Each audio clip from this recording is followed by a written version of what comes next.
Jeshi la Polisi Kanda Maalum ya Dar es Salaam linaendelea kupeleleza kwa uzito mkubwa tukio la mauaji ya mtu aliyetambulika kwa jina la James Rogers Temba.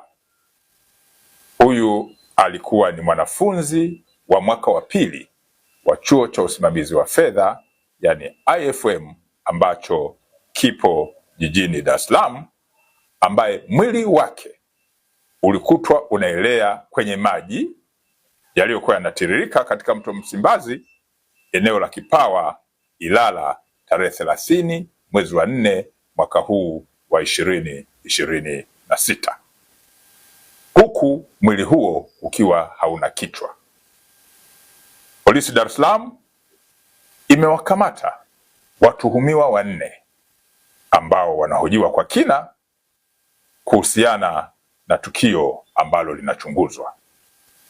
Watuhumiwa waliokamatwa na wanahojiwa ni pamoja na Steven Rogers Chaka, huyu ni mbungu, ana miaka 31, ni afisa maabara mkazi wa Hai mkoani Kilimanjaro. Amekamatwa pia mwanamke mmoja ambaye ametambulika kwa jina la Anna Frank Lema maarufu kama Happiness. Huyu ni Mchaga mwenye umri wa miaka 30, lakini ni mkazi wa eneo la Tabata Chang'ombe. Amekamatwa pia mtu aliyefahamika kwa jina la Twalibu Hamisi maarufu kama Mputo mwenye umri wa miaka 23, mkazi wa Kigogo Kati Kinondoni jijini Dar es Salaam.